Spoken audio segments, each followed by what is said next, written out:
No, me parece que recalentó el motor. Te dije que no tendríamos que haber venido en auto hasta acá.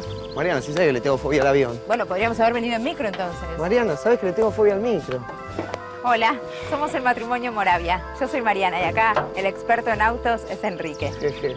Esto es Energías Eficientes, serie en la cual repasamos cómo se produce, transporta y distribuye la energía en la Argentina.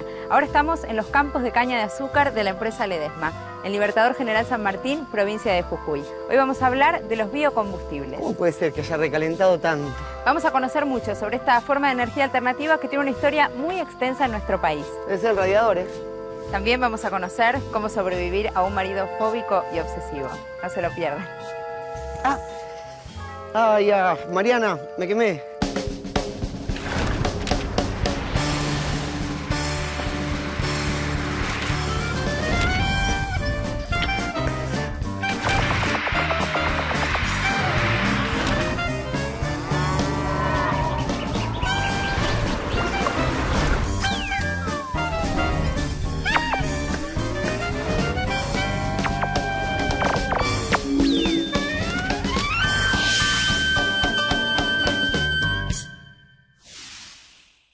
Para empezar a hablar de esta forma de energía alternativa, primero tenemos que saber qué es un combustible. Quique.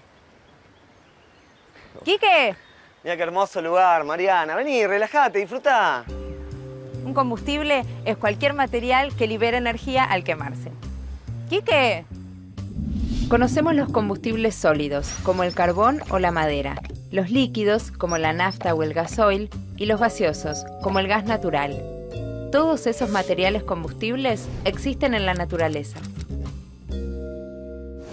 Bueno, pero entonces, ¿cuál es la diferencia con los biocombustibles? Porque bio es un prefijo que viene de bios, palabra griega que significa vida. Sí, porque el petróleo, el gas y el carbón son combustibles que provienen de materia orgánica que está muerta hace siglos, fósil. En cambio, los biocombustibles son combustibles que están en estado sólido, líquido o gaseoso, cuyo origen es materia biológica reciente. A ver, Mariana, precisemos. Porque, ¿alguien lo entendió? El petróleo, el carbón y el gas natural necesitaron millones de años para que su composición química sirviese como combustible. Surgen de las profundidades subterráneas y sabemos que no son renovables. En cambio, los biocombustibles se obtienen de vegetales, caña de azúcar, trigo, maíz o soja, y son renovables.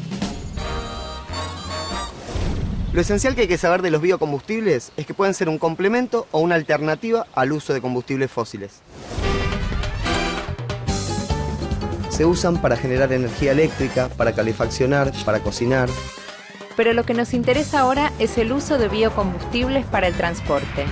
El mundo se mueve con derivados del petróleo. ¿Se puede mover con biocombustibles? O sea, ¿podremos hallar un buen sustituto para el petróleo? Por eso, cuando veamos una plantación como esta, pensemos que de acá salen muchos productos y entre ellos una alternativa de energía muy provechosa. Hoy vamos a hablar de dos biocombustibles especialmente importantes, el bioetanol Y el biodiesel. El bioetanol y el biodiesel tienen en común que son generados a partir de materia biológica y pueden ser utilizados como combustible de automotores.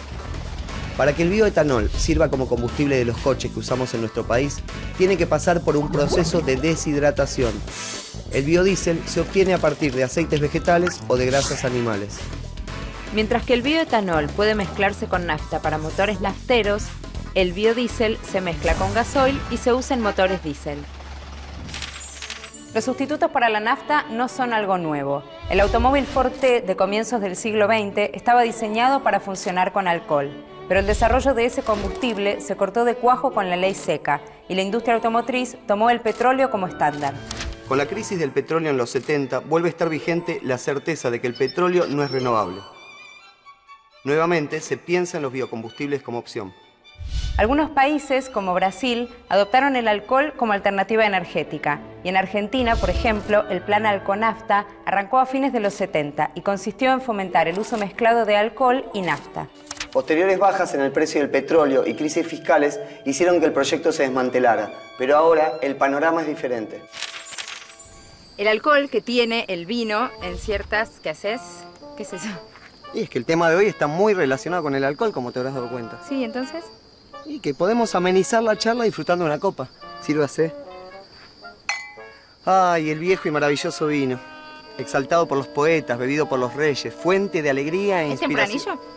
Sí, deben ser las 3:30. El alcohol que tiene el vino en ciertas proporciones, claro, es también llamado alcohol etílico o etanol.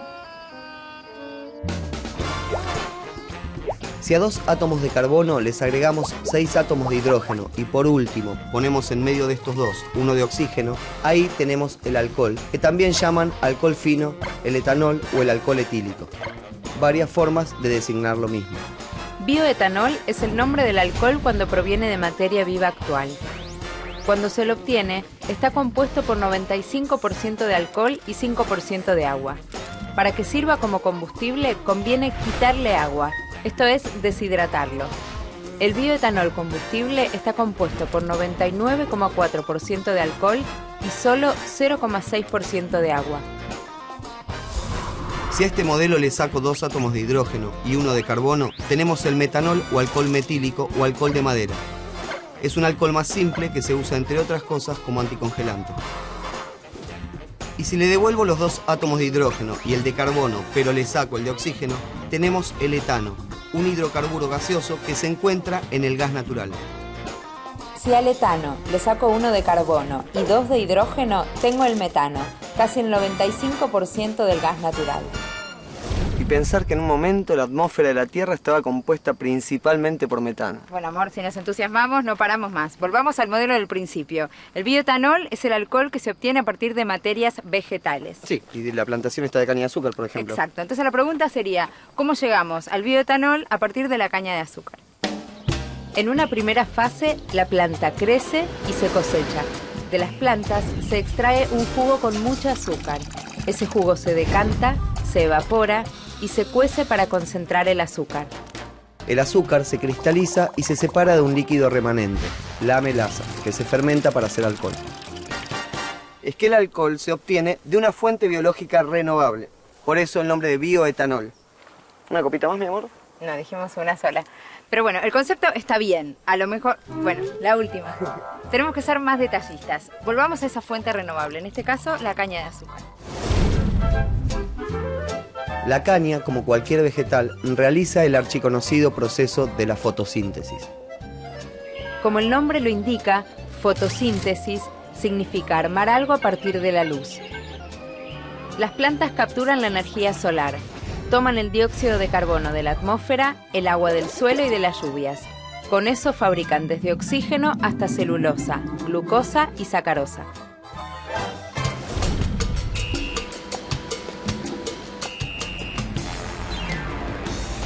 En invierno la planta concentra mayor sacarosa, se la cosecha y se la transporta a una molienda en donde se la exprime.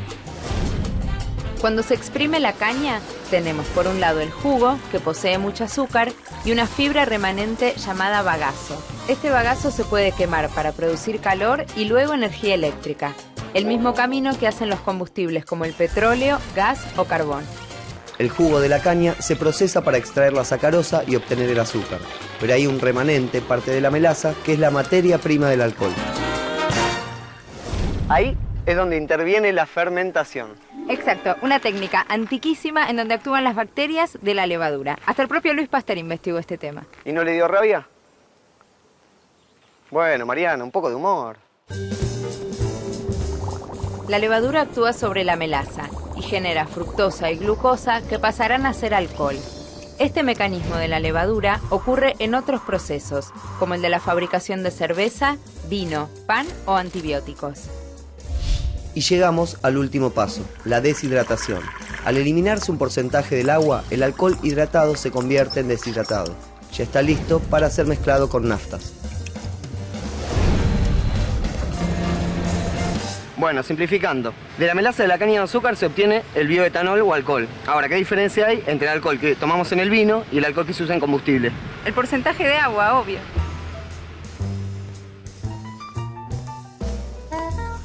El alcohol puro se llama alcohol absoluto y carece por completo de agua. El alcohol fino o alcohol medicinal tiene un 5% de agua.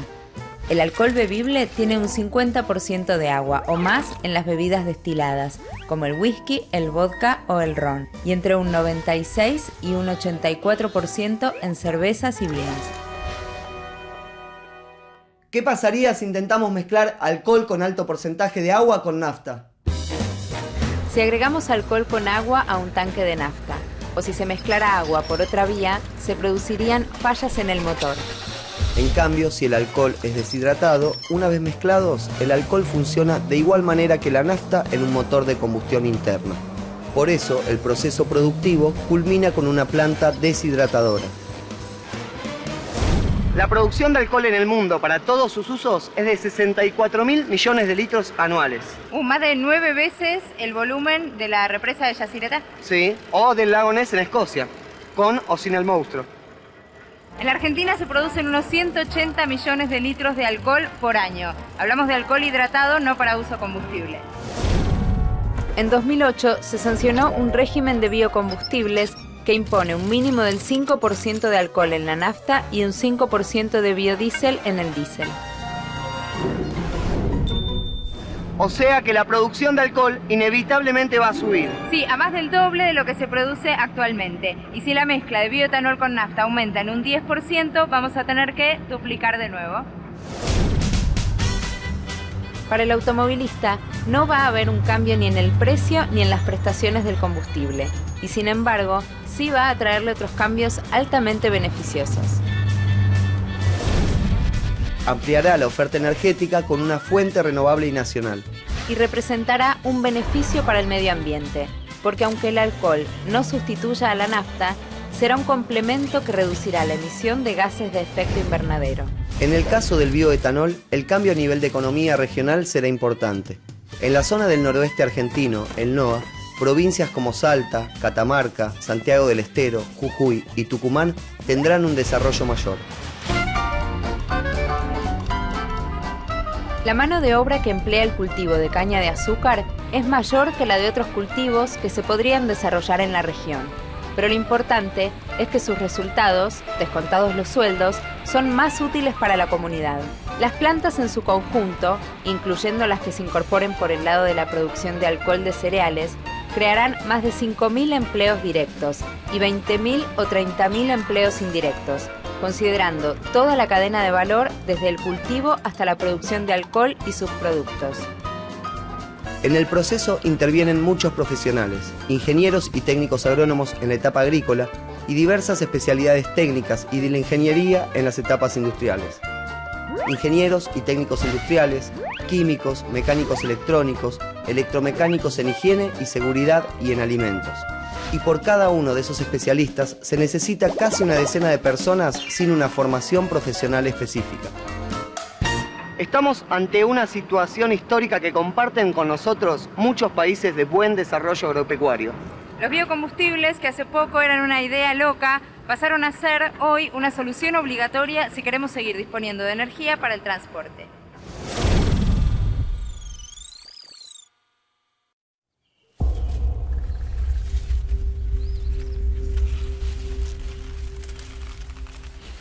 Mariana.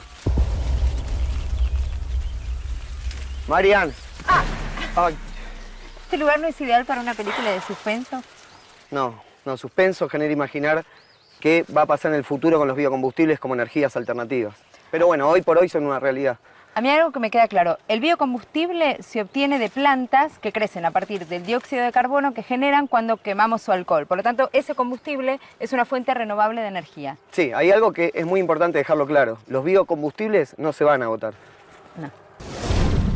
Recordemos que mediante la fotosíntesis, las plantas generan oxígeno que pasa al aire. Cuando quemamos el biocombustible, le estamos devolviendo al ambiente el carbono que las plantas utilizaron. Por lo tanto, el dióxido de carbono que despiden es únicamente el que antes habían tomado del propio aire. En cambio, si desenterramos combustibles fósiles y los quemamos, estamos aumentando el dióxido de carbono atmosférico. Por si no fuimos claros, lo que estamos diciendo es que el impacto ambiental que genera la quema de los biocombustibles es mucho menor a la que producen los combustibles fósiles. Sí, con un manejo adecuado no existen efectos ambientales negativos. Al contrario, el efecto es positivo, en tanto logra un balance neutro de gases de efecto invernadero. Además, es una materia prima que se renueva anualmente. Pero ojo, porque... Sí, ojo. A ver qué voy a decir. No sé, pero algo importante seguro. Un manejo inadecuado de los desechos sería volcarlos sin tratamiento a un río que no tuviera el caudal suficiente para absorberlos. Dado que estos desechos son ricos en material orgánico, son de una alta demanda biológica de oxígeno. Es decir, la materia orgánica tomaría mucho oxígeno del agua, lo cual dificultaría la vida de peces y de otros organismos. Hay por lo menos 3 alternativas de manejo adecuado de estos residuos. Una de ellas es utilizarlo para riego de los campos, con lo cual se devuelve material orgánico a la tierra. Otra alternativa es evaporarlos en lagunas y utilizar los barros resultantes como abono. Finalmente, pueden tratarse en reactores biológicos que permiten recuperar metano. Si mencionamos que los residuos son biodegradables por ser materia orgánica, es porque esto significa una ventaja en relación con los hidrocarburos fósiles.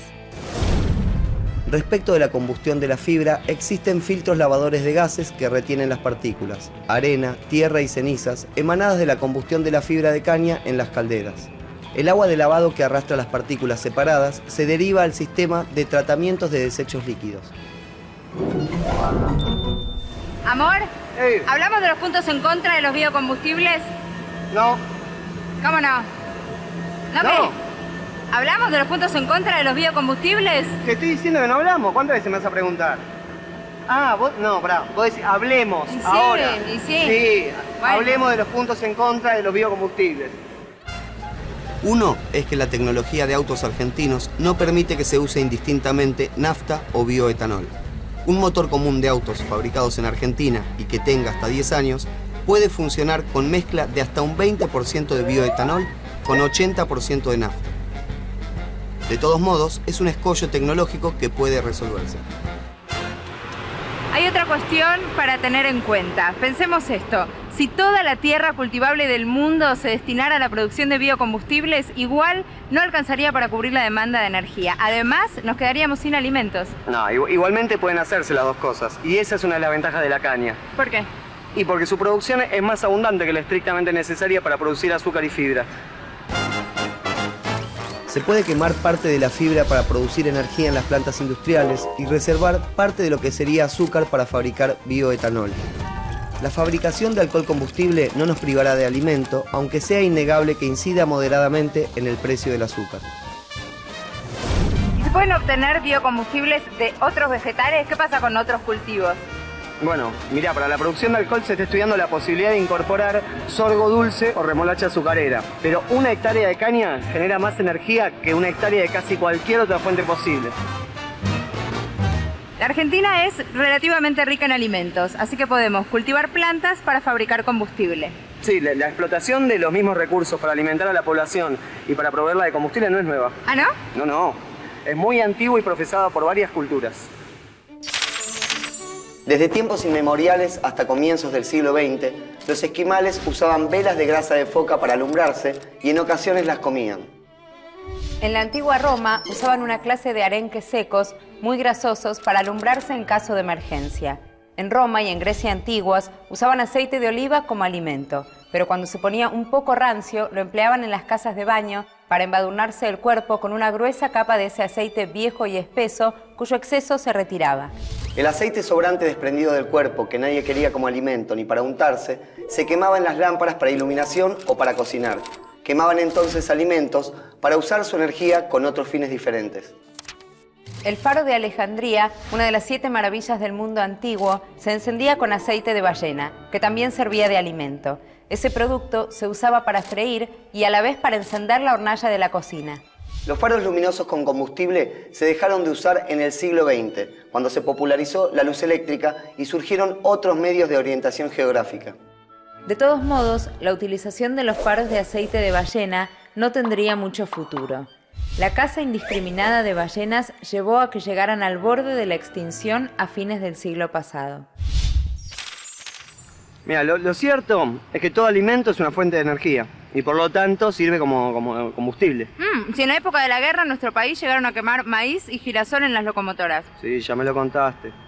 ¿Y sabías que en algunos lugares del campo usan estiércol seco como combustible? ¿Estiércol seco? Estoy comiendo, amor.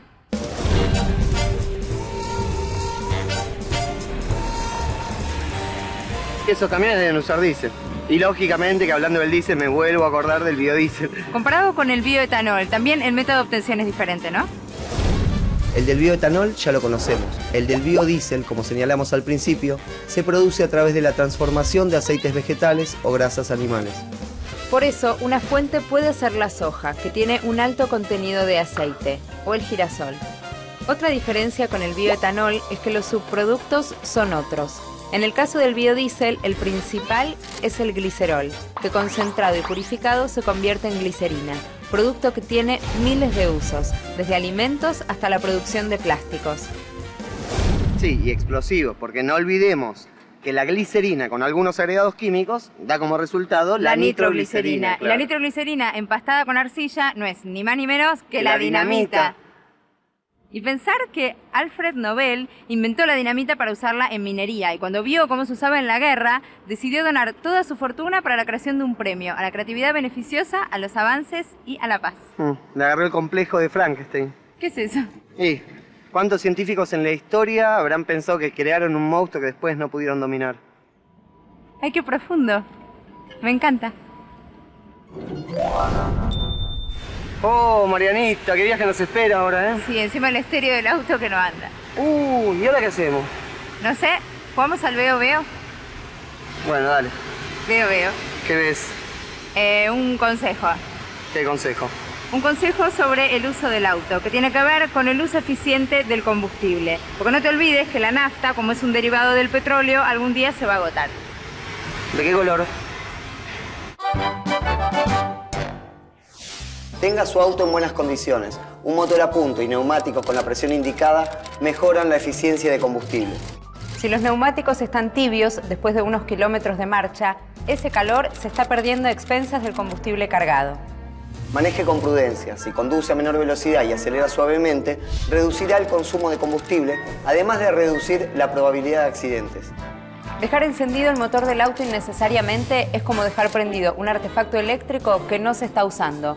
Otro uso ineficiente de una fuente de energía.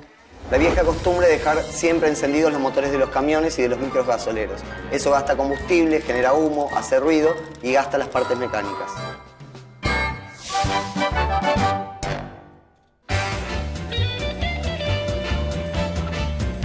Podemos concluir que la Argentina puede producir biocombustibles con ventajas económicas importantes para el desarrollo de economías regionales y del país en su conjunto.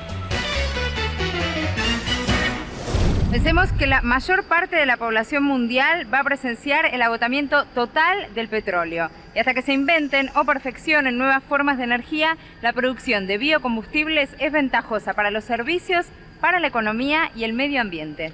Bueno, vamos a meterle pata porque nos agarra la noche. Tenés cara de cansado, amor. ¿Querés que maneje yo? No.